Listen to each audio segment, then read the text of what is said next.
Kembali lagi di Bagi-Bagi Pasti.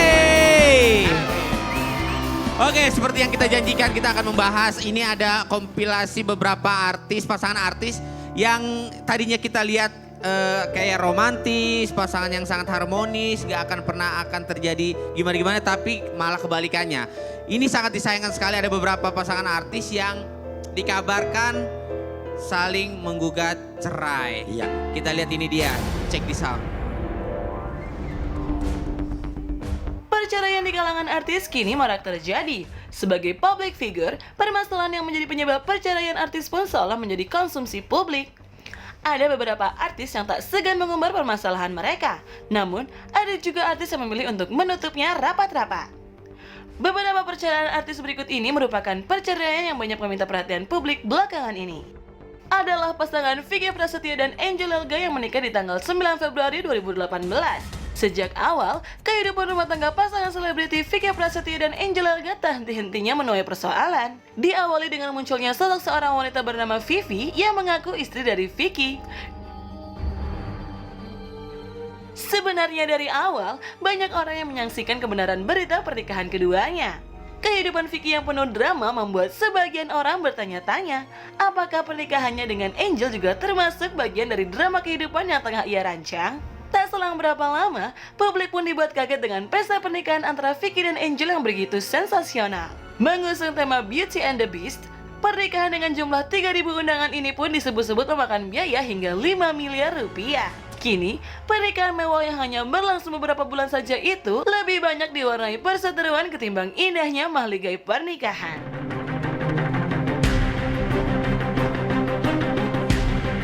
Sampai saat ini pun publik masih dibuat tak percaya dengan kabar perceraian pasangan artis Gading Marten dan Gisela Anastasia.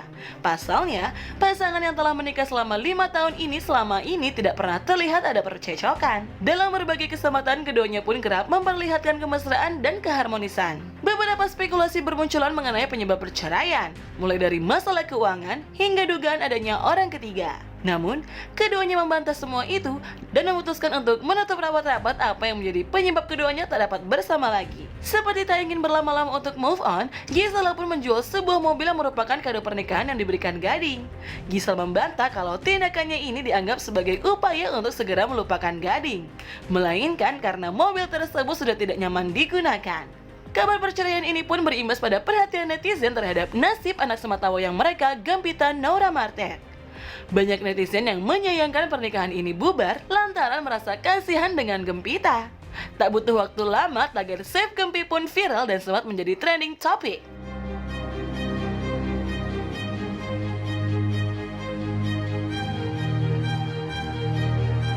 Tak kalah mengejutkan, kabar perceraian yang dialami pelawak Sule dengan sang istri, Lina. Pernikahan yang telah dibina selama 20 tahun ini tiba-tiba saja kandas di tengah jalan. Dugaan adanya orang ketiga pun muncul ke permukaan. Sule saat itu digosipkan menjalin hubungan istimewa dengan seorang pramugari. Namun, dugaan itu tidak terbukti dan dibantah oleh Sule. Ia bahkan menepis dengan mengatakan bahwa kabar tersebut bohong belaka. Tak sampai di situ, dugaan perselingkuhan pun mencuat kembali. Kali ini dugaan perselingkuhan mengarah pada sang istri Lina. Hal ini berkaitan dengan pengakuan seorang wanita bernama Ica. Ica merupakan istri sah dari pria yang dikabarkan berselingkuh dengan Lina. Berdasarkan pengakuannya, Ica mengatakan kedekatan Lina dengan suaminya berawal dari kegemaran keduanya berkaraoke melalui sebuah aplikasi bernama Smule. Tak hanya itu, Ica pun membeberkan kalau antara ia, suami, Sule dan Lina sempat mendiskusikannya bersama-sama. Tak selamanya rumah tangga artis berjalan dengan mulus. Ada banyak faktor penyebab pasangan memutuskan untuk bercerai, mulai dari faktor keuangan, orang ketiga, hingga faktor perbedaan prinsip. Namun yang pasti, di balik setiap perceraian pasti ada sebuah perjuangan dan pengorbanan.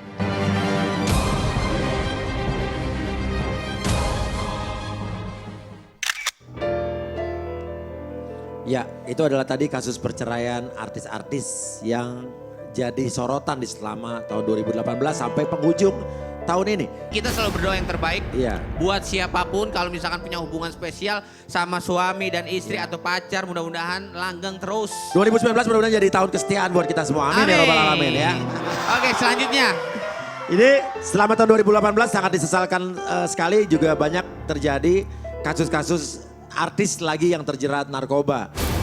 Oke, mudah-mudahan video ini menjadi pengingat buat kita semua agar 2019 kita jadi bebas Tidak. narkoba dan tidak ada Iya, lagi artis tidak yang ada tersangkut kasus narkoba ya. Amin. Kita lihat inilah dia Check it out. kompilasinya. Check this out. Kasus narkoba oleh para artis berkali-kali terungkap. Namun, tertangkapnya para artis ini tidak membuat kapok teman sejawatnya. Seperti kembali pada jurang yang sama, beberapa artis malah pernah ditangkap lebih dari 1 kali untuk kasus yang sama. Berikut adalah beberapa artis yang terjeduk kedapatan memakai narkoba. Artis Jennifer Dunn tercatat sudah 3 kali ditangkap polisi terkait kasus narkoba. Di tahun 2005, artis yang belakangan disebut-sebut sebagai pelakor itu ditangkap lantaran kedapatan memiliki ganja. Saat ditangkap, usianya pun masih relatif muda yaitu 15 tahun. Namun sayangnya, dinginnya sel penjara tak membuatnya jera. Pada Oktober 2009, Jennifer Dunn kembali tersandung kasus yang sama. Ia kembali ditangkap polisi karena memiliki 7 butir ekstasi di rumahnya. Maaf, aku paham ya, mohon.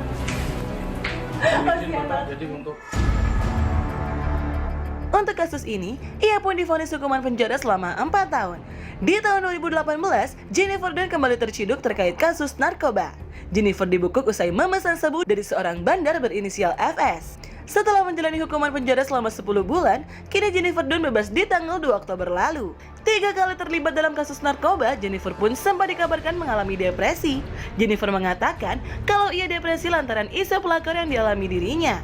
Ia juga mengindikasi hal itulah alasan utamanya menggunakan narkoba. Tak kalah mengejutkan kabar tertangkapnya artis Roro Fitria yang kedapatan memesan narkoba jenis sabu. Penangkapan Roro Fitria pun terjadi pada pertengahan Februari 2018 lalu.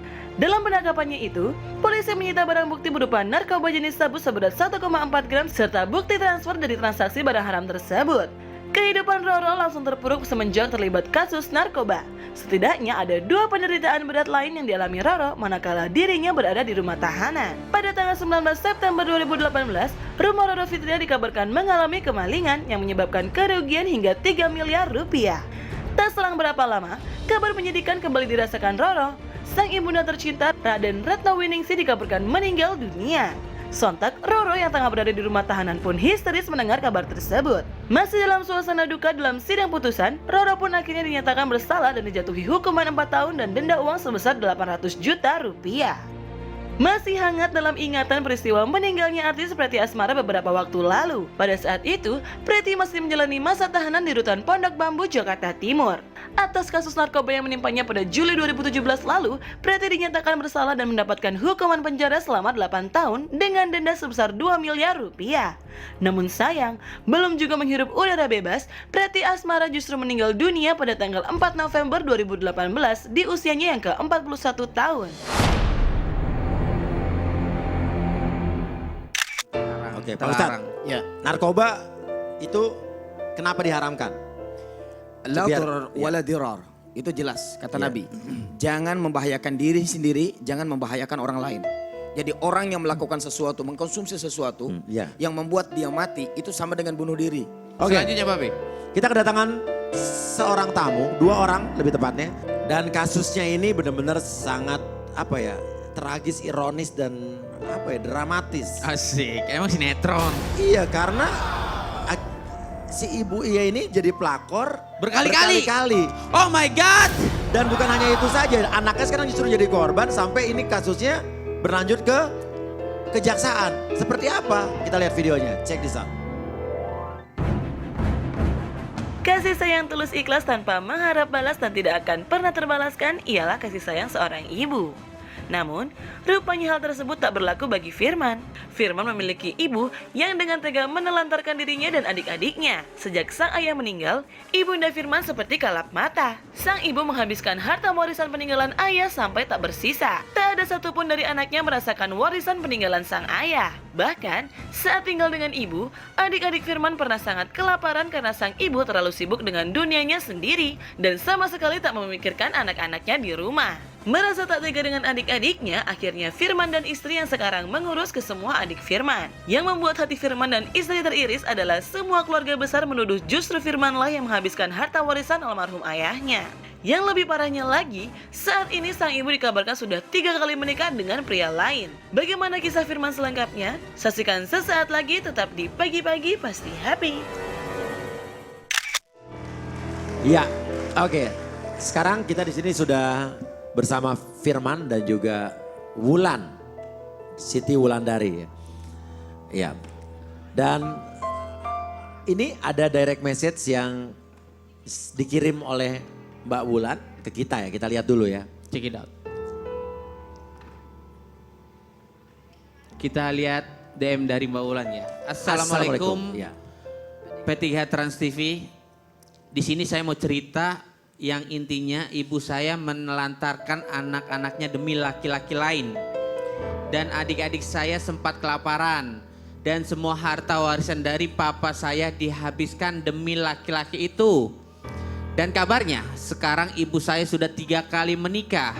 Semua warisan yang ditinggalkan. Next. Ada lagi? Semua warisan yang ditinggalkan almarhum papa saya habis tanpa sisa. Dan anak-anak tidak dapat sedikit pun. Sekarang adik-adik saya sudah tinggal sama saya. Saya 5 bersaudara dan saya anak yang tertua. Jadi sekarang saya dan istri bertanggung jawab untuk mengurus adik-adik. Saya merasa dipojokkan saat ini setelah hampir 7 tahun mengasuh adik saya. Yang menyakitkan adalah semua datang dari keluarga besar pihak ibu dan almarhum bapak yang menyudutkan saya. Di mata hukum saya tak berdaya. Saya hanya ingin menyampaikan dan berlaku bagi semua orang tua di dunia. Jika hal buruk terjadi pada orang tua, anaklah yang pertama kena dampaknya. Saya berharap ketika menjadi orang tua janganlah semena-mena. Saya memaafkan, tapi saya hanyalah manusia biasa yang memiliki hati yang bisa terluka. Oke, intinya ini ibu menikah sampai 3 kali dan harta warisan almarhum papa kamu dihabiskan gitu. Iya benar Mas. Oke. Terus sekarang kalian tinggal, adik-adik tinggal sama? Adik-adik sama saya semua Mas. Sama Mas. Oke. 5 bersaudara ya Mas ya? 5 bersaudara. 5 Mas bersaudara. anak ke Pertama. ini?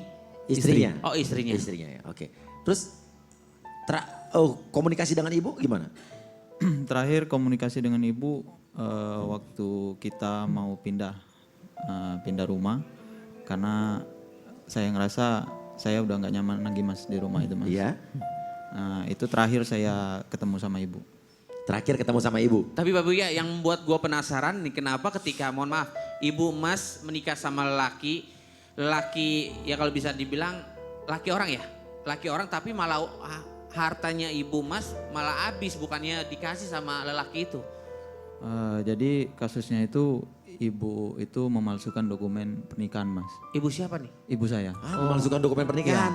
Karena kasusnya statusnya sama dong. ya, karena statusnya suami ibu itu masih punya ikatan suami istri sama orang lain. Sama orang lain? Iya sama orang lain. Taunya dia memalsukan dokumen pernikahan dari mana? Karena di dokumen pernikahan itu ada tertera tanggal, sedangkan di tanggal itu ibu lagi pergi sama orang rumah Mas. Sedang KUA di tempat dia melangsungkan pernikahan itu nggak ada pengakuan sama sekali bahwa ada pernikahan di situ. Oke, ini mungkin instansi yang terkait ya, mungkin departemen kayak pernikahan gitu ya. Jadi buat main-main. Departemen agama ya, mungkin harus mengusut tegas kok banyak dokumen-dokumen pernikahan yang dipalsukan gitu ya. Iya. Kok bisa, ini siapakah, pihak siapakah yang bermain? Tapi kalau menurut gue pribadi. Di level apa, di tingkatan Iya. apa gitu kan? Mungkin ini kasus yang gue ini yang beredar mungkin orang berpikir oh cuma kasus ini doang. Sebenarnya di luar artis itu banyak banget. Gue Iya. jujur ya, gue tuh pernah tahu berita-berita yang kasusnya memalsukan dokumen-dokumen kayak contoh tanda tangan, titel, bahkan sampai buku pernikahan. Mungkin karena kasusnya yang mudah-mudahan dengan kasus ini jadi. Ya mudah-mudahan dengan kasusnya seperti ini ya ada perhatian khusus buat oknum-oknum terkait gitu sih. Ada juga mungkin pemerintah untuk menindaklanjuti kasus ini ya? Ya. Oke, benar tidak? Katanya ibu juga sampai mengancam adik kamu dengan untuk mencuri di rumah anaknya sendiri. Kok bisa setelah ini tapi di pagi-pagi pasti Happy. Doa yuk semua.